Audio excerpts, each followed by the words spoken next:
¿Qué es? How do I start today's video?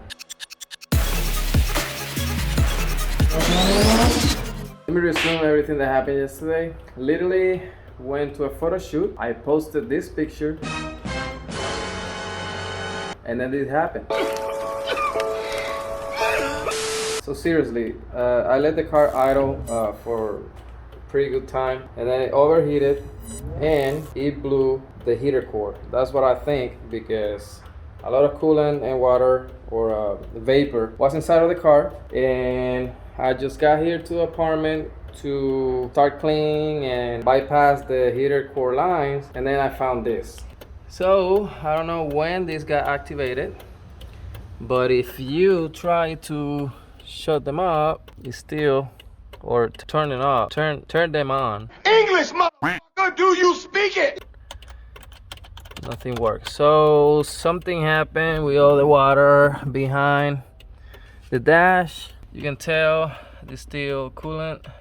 What I already know is that the radio don't want to play the music videos from the pen drive. I'll be honest with y'all, I'm not planning to figure out what happened underneath the dash. I'm not removing the dash. I might remove the glove box to see if I have access to at least check that out, see if I can solve the issue for the hazards. But what I'm going to focus, at least for now, is to block off the heater lines. Let me show you which lines I'm talking about. So first line, if you see, is that line. Let me see if I can focus that one. So I need to block that one off, because that line goes underneath the turbo manifold, and then it goes that route, go to the firewall. That's where it goes to the heater core, and underneath you can see that rubber one. I'm gonna put an arrow whenever I edit the video. Goes down there and straight to the rear iron. Let me see if I can. So I need to figure out how I'm gonna plug it. Oh, by the way, this is not supposed to be hanging like that. Alright, let's figure it out. DIY, baby. Alright, first thing, just make sure I remove power. I don't want to burn anything. The seats were stained yesterday, but they look fine. Still have a little bit of coolant there. The whole floor, it was soaked, so you can tell the oily. And it's still wet. I added water after the car got cooler, thinking that I was able to get home, but then I started spitting water again from the area. So that's why I assume it is the heater core burst.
Alright, so quick update.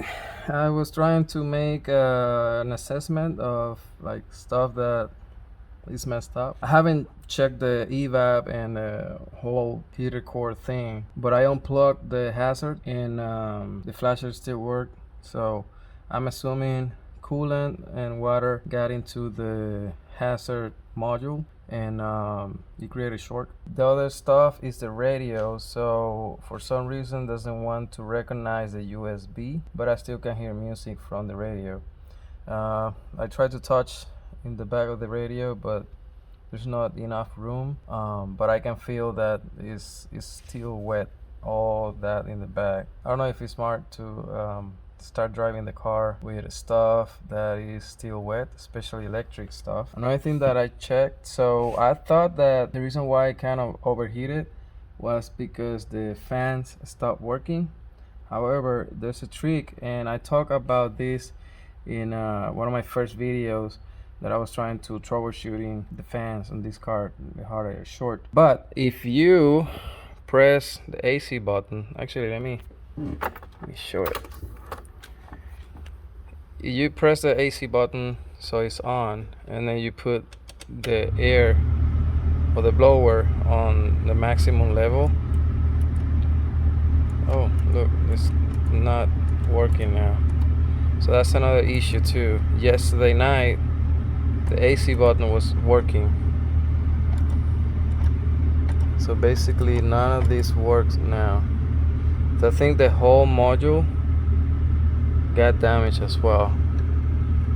That's interesting. Yeah, actually if I turn on the lights, it doesn't turn on. So there you go, another issue. So this light works, but none of those. Anyway, going back to the trick. So once you put the speed on 4 and then you press the AC, the fans should kick in. Mine, I'm pretty sure, are not gonna do it, because if that thing is messed up, it won't activate it. But both fans should start working if you do that. So yeah, the whole thing, I think I need to order it. I'm not gonna mess with that yet, not at least until I move to the house. If you follow me for a while, I moved from Maryland to Texas. The house was supposed to be ready in May, and then kept pushing to the right, June, July, and it's been a year since I signed the contract, and now finally 21st of October I'm gonna get the house. So all my tools are still in boxes or my household goods, so it's not smart for me to start removing the dash now and trying to order stuff when today is the 10th of October and I only have 11 more days. At least the car is good. Let's bypass the heater hoses, and then I'll be able to utilize the car at least until I get to the house.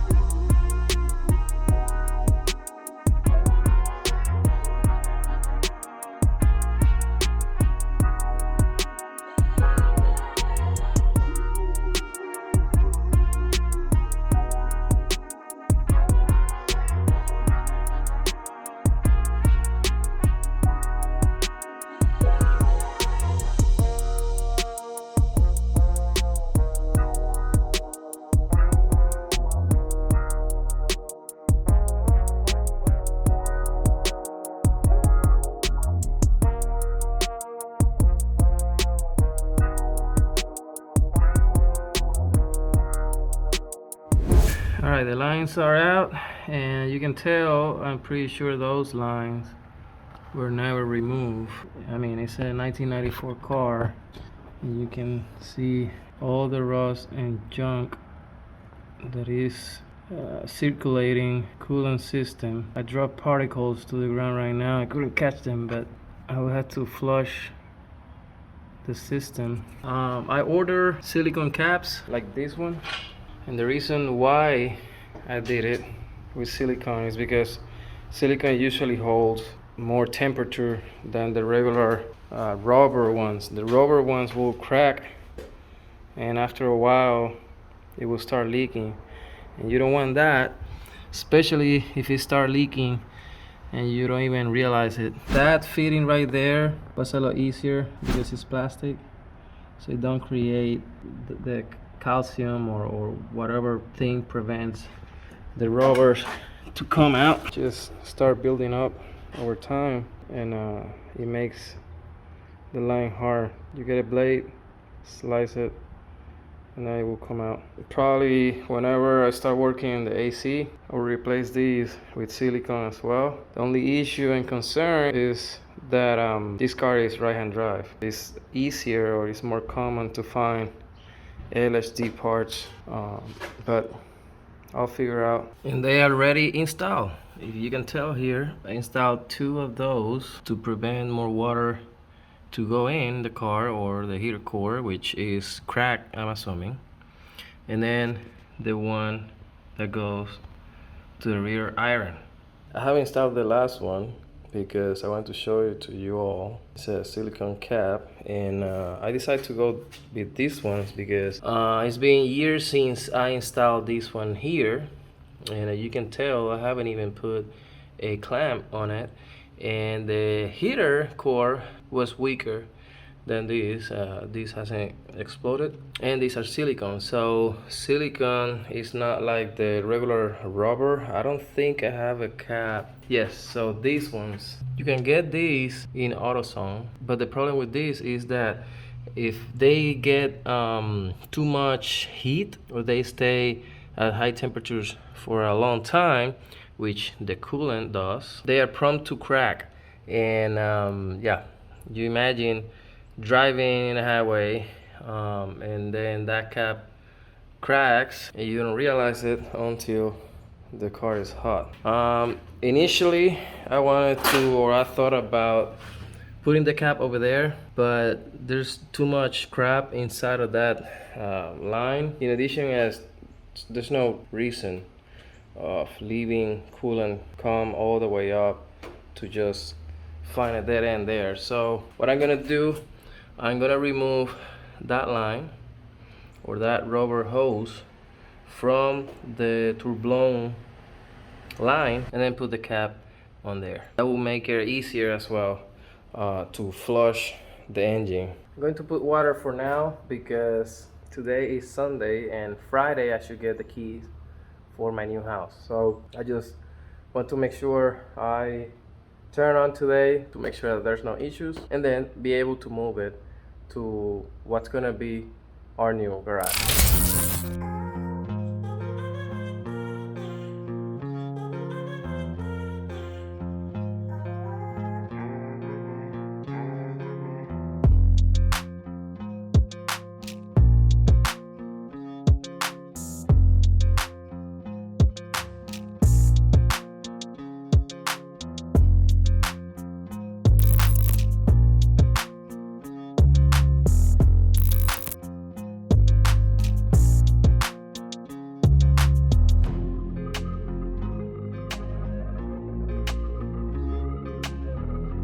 One eternity later. So the caps are in, the oil is changed. Let me take it out from the garage to let it idle so it can get to temperature, and that way the thermostat is gonna open, and then we can keep filling it up and burping the system.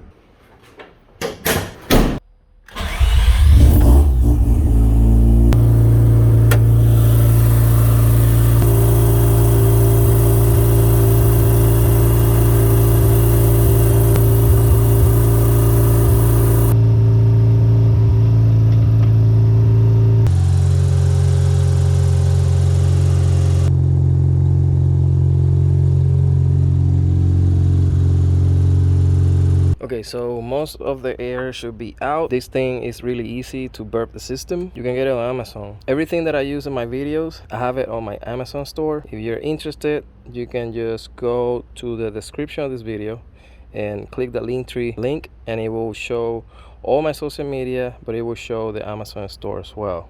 Anyway, I checked the fans were working, so that ruled out the issue that I was thinking, that the fans weren't working. That's why I overheated. My assumption is that the heater core was leaking already, and it was probably low on coolant and then overheated, and then the whole pressure made the heater core explode. I already checked the oil, so the oil was fine, but it was really It smells like gas a lot. Right now this car has a base map. It's reach just to keep it safe. Let me wait until the temperatures drop a little bit so I can remove that, and then let's take her for a drive. I also want to try something to see if the issue of the radio is the drive, not the actual plug. This is the one that I have in the Cadillac. Let's see if it works.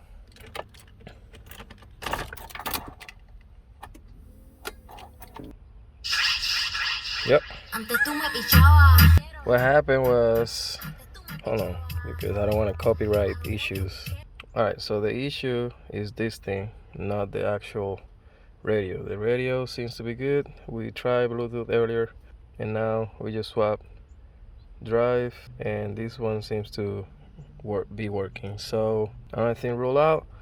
I still have to inspect the heater core, but again, I'm not gonna do that until I move. And something that I want to test as well is this little thing right here, the Insta360 X3, because I have all this and I haven't been able to test it, because every time that I want to test it I forget it. And now should be the best time to do it.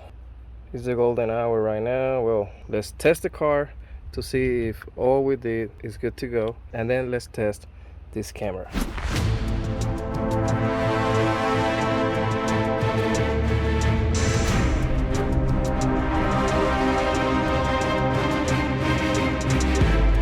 I'll be honest with you, I'm freaking out. This is an expensive camera, so I don't want to lose it. Hopefully nothing happened. Let's see.